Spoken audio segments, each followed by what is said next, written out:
मेरे प्रिय भाई और बहनों, मैं कई विश्वासियों को जानता हूं, मसीहियों को जानता हूं, जो नियमित रूप से गिरजाघर जाया करते हैं, प्रार्थना किया करते हैं, वचन पढ़ा करते हैं। इसके बावजूद उनके जीवन में प्रभु की आशीष नहीं है, प्रभु की कृपा नहीं है।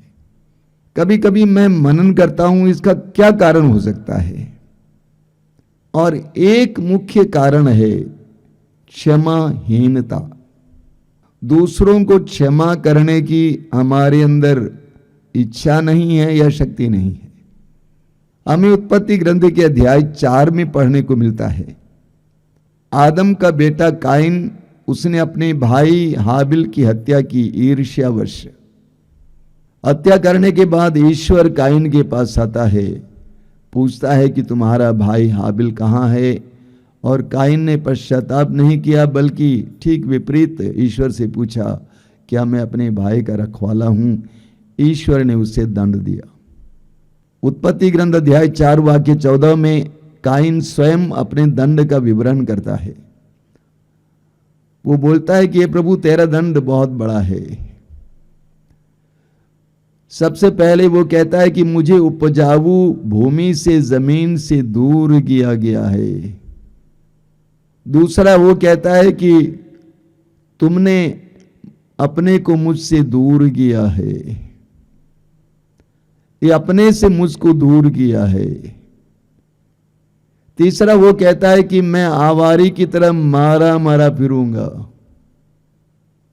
चौथा वो कहता है कि जो मुझे देखेंगे वे मेरा वध करेंगे, क्योंकि मैंने अपने भाई का वध किया है।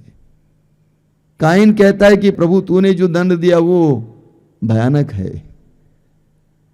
तूने मुझे उपजाऊ जमीन से दूर कर दिया है। काइन किसान था, और किसान को उपजाऊ जमीन से दूर किया जाए तो जीवन में कैसे सफलता पाएगा?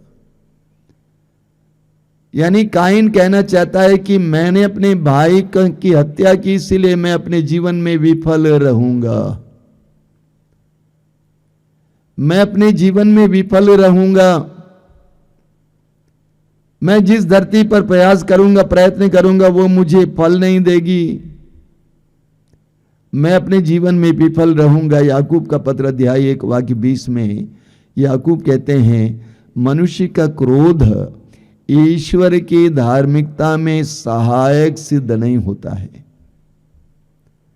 मनुष्य का क्रोध ईश्वर की धार्मिकता में सहायक सिद्ध नहीं होता है। क्या मतलब इसका? हम सभी के लिए ईश्वर की एक योजना है, एक धार्मिकता है। हम सभी के लिए ईश्वर की एक महान योजना है। यिर्मयाह अध्याय 29 वाक्य 11 में हम पढ़ते हैं। लेकिन उस योजना की पूर्ति में हमारा ही क्रोध एक बाधा बन जाता है। हमें हमारे क्रोध के कारण सफलता नहीं मिलती है। दूसरी बात, काइन कहता है कि प्रभु तूने अपने से मुझे दूर कर दिया है। अंग्रेजी में इसका अनुवाद है, you have hidden your face from me. यानी तेरा चेहरा मुझे दिखाई नहीं दे रहा है। जब से मैंने अपने भाई की हत्या की, तेरा चेहरा मुझे दिखाई नहीं दे रहा है। इस्यास नबी के ग्रंथ के अध्याय 1 उसके वाक्य 15 में प्रभु कहते हैं, जब तुम अपने हाथ फैलाते हो तो मैं तुम्हारी ओर से आंख फेर लेता हूं। जब तुम अपने हाथ फैलाते हो तो मैं तुम्हारी ओर से आंख फेर लेता हूं। मैं तुम्हारी असंख्य प्रार्थनाओं को अनसुना कर देता हूं। तुम्हारे हाथ रक्त से रंगे हुए हैं। प्रभु कहते हैं, जब तू प्रार्थना करेगा उस समय मैं अपने आंख को फेर लूंगा। और तू लंबी लंबी प्रार्थनाएं करेगा, मैं उसको नहीं सुनूंगा, क्योंकि तुम्हारे हाथ रक्त से रंगे हुए हैं। तीसरी बात, काइन कहता है, मैं आवारे की तरह मारा मारा फिरूंगा। मैं आवारा हो जाऊंगा, मैं अनाथ हो जाऊंगा। मुझे तेरी उपस्थिति का एहसास नहीं होगा, मेरा कोई नहीं होगा। मैं आवारा बन जाऊंगा, आवारे की तरह मारा मारा फिरूंगा। मैं अशांत रहूंगा क्योंकि मैंने अपने भाई की हत्या की है। मैं तनावग्रस्त रहूंगा क्योंकि मैंने अपने भाई की हत्या की है। हमारे आश्रम में मानसिक रोगियों के लिए एक संस्था है, आश्रय। बहुत सारे मानसिक रोगी तनावग्रस्त हैं, एकदम बेचैन है, इधर से उधर उधर से इधर घूमते फिरते हैं, सो नहीं पाते हैं, बार बार टॉयलेट जाना चाहते हैं, नहाना चाहते हैं। एक लड़की थी वर्षों पहले यहां पर, उसके अंदर अचानक इतना गुस्सा आ जाता था कि वो जाकर दीवार को बार बार मारती थी। इतना तनाव, इतनी अशांति उसके अंदर थी, उसको पुकारना पड़ता था, तब जाके वो होश में आ जाती थी। काइन कहता है मैंने अपने भाई की हत्या की, इसलिए मैं अशांत रहूंगा, आवारे की तरह मारा मारा फिरूंगा। काइन कहता है मैंने अपने भाई की हत्या की, इसलिए मुझे देखने वाले मेरा वध करेंगे। लूकस अध्याय 6 वाक्य 38, जिस नाप से तुम नापोगे उसी नाप से तुम्हारे लिए भी नापा जाएगा। मेरे प्रिय भाई और बहनों, योहन के पहले पत्र के अध्याय 3 वाक्य 15 में संत योहन कहते हैं, जो अपने भाई या बहन से बैर करता है वह हत्यारा है। जो अपने भाई या बहन से बैर करता है वह हत्यारा है। अभी अभी हमने काइन के बारे में जो जो बातें कही, अपने भाई के वध के बाद, हत्या के बाद काइन ने जो दंड पाया, वो सब उन लोगों में देखने को मिलता है जो अपने दिल में दूसरों के प्रति बैर रखते हैं। कई लोग अपने जीवन में इसीलिए सफल नहीं हो पाते हैं, वे इधर जाते हैं उधर जाते हैं, एक धंधा करते हैं दूसरा धंधा करते हैं, क्योंकि उनके अंदर बैर है, दुश्मनी है, विद्वेष है। जब तक आपके अंदर विद्वेष रहेगा तब तक आपको सफलता नहीं मिल सकती है।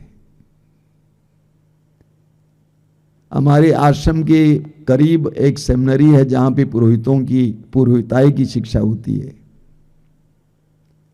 वहां से एक छात्र हटाया गया तो वो कुछ दिनों के लिए यहां पे रह रहा था।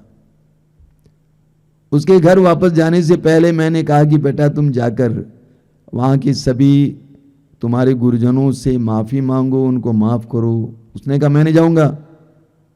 मैंने पूछा सुनो, तुम चाहते हो कि अपनी जिंदगी में सफल बनोगे?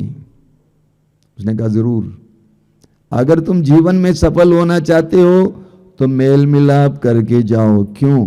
क्योंकि प्रभु तब तक तुम्हारे जीवन में सफलता नहीं दे सकते हैं जब तक तुम्हारे दिल में बैर बना हुआ होता है। कई लोग अपने आध्यात्मिक जीवन में बहुत ज्यादा कुंठा महसूस करते हैं, बहुत ज्यादा सूखापन महसूस करते हैं, उनको आध्यात्मिक अनुभव नहीं होता है, वे ईश्वर का दर्शन नहीं कर पाते हैं, उनके दिल में एक शांति नहीं है। क्यों? क्योंकि उनके दिल में बैर है, क्योंकि उनके दिल में बैर है। जब तक आपके अंदर क्रोध, बैर, दुश्मनी, विद्वेष बना रहेगा तब तक आप ईश्वर से संयुक्त नहीं हो सकते, जो परम प्रेम है, जो शुद्ध प्रेम है। हमारे हृदय में क्रोध है, बैर है, तो हम ईश्वर से मुलाकात नहीं कर सकते, अनुभव नहीं कर सकते हैं। ईश्वर का चेहरा हमसे छिपा रहेगा, हम ईश्वर की करीबी महसूस नहीं कर सकते हैं। मत्ती के सुसमाचार के अध्याय 5 उसके वाक्य 23 और 24 को आप जानते हैं। प्रभु कहते हैं, जब तुम भेंट चढ़ा रहे हो और अचानक तुम्हें याद आए कि मेरे भाई, किसी भाई को मुझसे कोई शिकायत है, तो भेंट वहीं छोड़ दो, जाकर मेल मिलाप कर लो, तब आकर भेंट चढ़ाओ। एक बहुत शक्तिशाली शिक्षा है प्रभु की। जब तुम भेंट चढ़ा रहे हो और तुम्हें अचानक याद आए कि तुम्हारे भाई को तुमसे कोई शिकायत है, यह नहीं कि तुमने उसको कुछ किया है, बल्कि तुम्हारे भाई को कोई शिकायत है, भेंट वेदी पर छोड़ दो, जाकर भाई से मेल कर लो, तब आकर भेंट चढ़ाओ। यानी प्रभु कहना चाहते हैं कि तुम्हारी भेंट बिना मेल मिलाप के स्वीकार्य नहीं है। हमारे आध्यात्मिक जीवन में इसीलिए हम प्रभु को करीब से महसूस नहीं कर पाते हैं, क्योंकि हमारे अंदर बैर है, दुश्मनी है, विद्वेष है।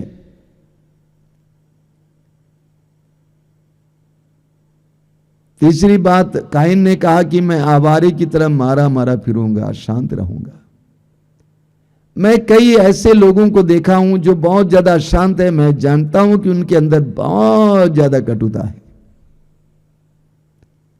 वे दूसरों को क्षमा करने को तैयार नहीं है, घमंड में है, माफी मांगने को तैयार नहीं है, और वे बेचैन रहते हैं। और ये बेचैनी उनकी बातचीत के दौरान भी पता चलता, वो इधर उधर करके बात करेंगे, एक जगह पे स्थिर नहीं रहेंगे, जाना इधर उधर जाना जाना है, अशांत रहेंगे, शांति बिल्कुल नहीं है, चैन से कोई काम नहीं कर पाएंगे, चैन से कोई पढ़ाई नहीं कर पाएंगे, बेचैन रहते हैं।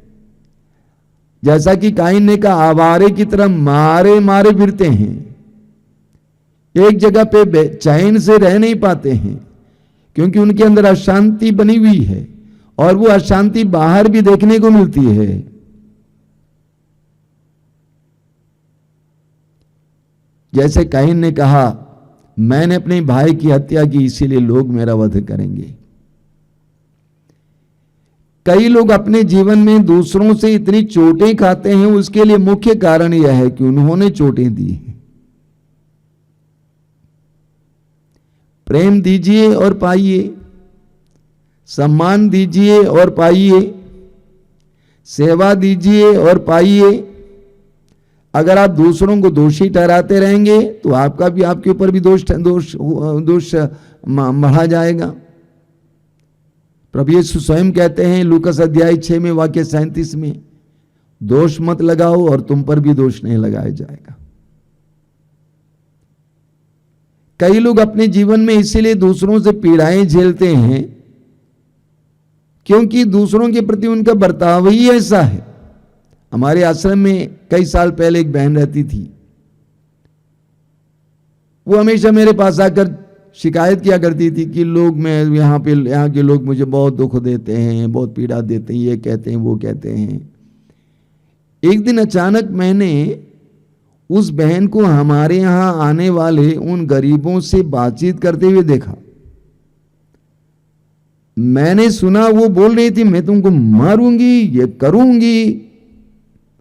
तो मैंने एक दिन उनको बुलाया और कहा, आप जो दे रही हैं वही आपको वापस मिल रहा है, आप जो दे रही हैं वही आपको वापस मिल रहा है। ठीक इसके विपरीत हम देखेंगे बाइबल में बहुत सुंदर सुंदर उदाहरण है। उत्पत्ति ग्रंथ के अध्याय 39 में हम पढ़ते हैं कि यूसुफ, याकूब का बेटा यूसुफ अपने ही भाइयों के द्वारा तिरस्कृत किया जाता है और एक गुलाम की तरह बेचा जाता है। लेकिन यूसुफ अपने दिल में कटुता बनाए नहीं रखता है, विद्वेष बनाए नहीं रखता है, वो सबको माफ कर देता है। नतीजा यूसुफ मिस्र देश का गवर्नर बन जाता है। अगर यूसुफ अपने भाइयों के प्रति कटुता बनाए रखता तो उसको उस गवर्नर की गद्दी नहीं मिलती, वो मिस्र का गवर्नर बन जाता है और उसके ही भाई लोग उसके पास आते हैं अनाज खरीदने के लिए। आप पढ़ेंगे उत्पत्ति ग्रंथ अध्याय 50 में, बहुत सुंदर वाक्य है।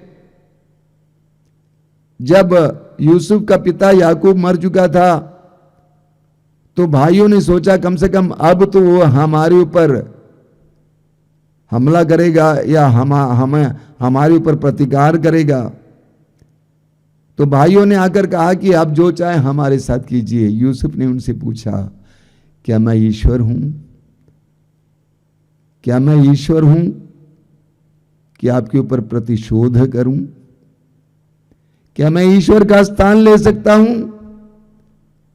आपने मेरे साथ बुराई की और ईश्वर ने उस बुराई को भलाई में परिणत किया है।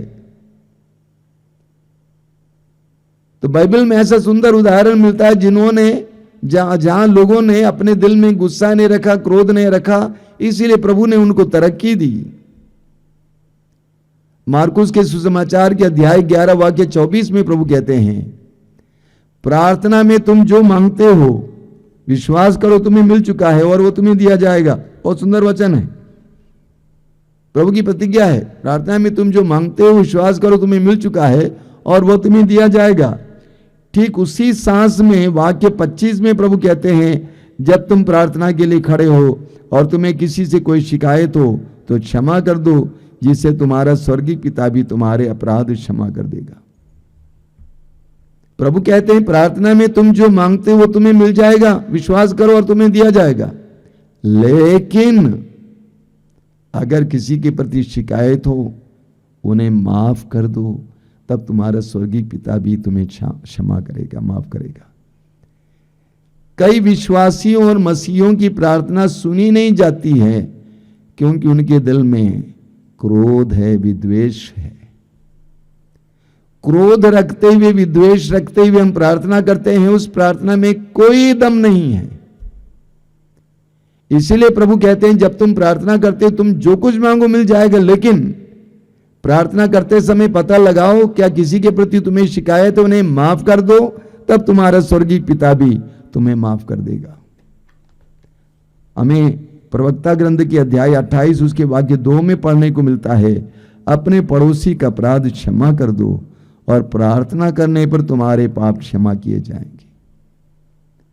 प्रवक्ता ग्रंथ अध्याय 28 वाक्य 2, अपने पड़ोसी का अपराध क्षमा कर दो और प्रार्थना करने पर तुम्हारे पाप क्षमा किए जाएंगे।